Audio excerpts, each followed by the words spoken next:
আজি মই তোমালোকৰ লগত আলোচনা কৰিম নৱম শ্ৰেণীৰ সোশ্যাল সায়েন্সৰ ইতিহাসৰ দ্বিতীয় চেপ্টাৰ এটা কোৱেশ্চন আৰু এই কোৱেশ্চনটো ক্লাছ টেষ্টৰ পৰা আৰম্ভ কৰি এনুৱেল এক্সাম লৈকে হোৱাৰ খুব সম্ভাৱনা আছে গতিকে তোমালোকে এই ভিডিওটো স্কিপ নকৰাকৈ প্ৰথমৰ পৰা শেষ কৰি চাই যাবা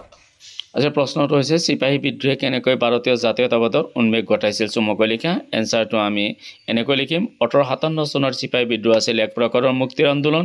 কাৰণ সিপাহী বিদ্ৰোহৰ যোগেদি বিদ্ৰোহসকলে ইংৰাজ শাসন ওপৰাই দেশখনত পুনৰ মোগল শাসকক সিংহাসনত বহাবলৈ বিচাৰিছিল বিদ্ৰোহৰ উদ্দেশ্য যদিও পূৰণ হোৱা নাছিল তথাপিও ইয়াৰ ফলাফল ভাৰতীয় জনসাধাৰণৰ বাবে আছিল সুদূৰ প্ৰসাৰী এক কথাত এই বিদ্ৰোহৰ পৰাই নতুন ৰূপত ভাৰতীয় জাতীয় জীৱন গঢ়ি উঠিছিল আমাৰ ছাত্ৰ-ছাত্ৰীসকল এই ভিডিওটো পাৰা মানে তোমালোকে লাইক কমেন্ট আৰু শেয়াৰ কৰিবা যিসকলে এতিয়ালৈকে মোৰ ইউটিউব চেনেল সাবস্ক্ৰাইব কৰা নাই তেখেতসকলে কাষত থকা বেল আইকনটো বজাই মোৰ ইউটিউব চেনেল সাবস্ক্ৰাইব কৰিবা আৰু নতুন নতুন সোশ্যাল সায়েন্সৰ ভিডিওসমূহ চাই থাকিবা থ্যাংক ইউ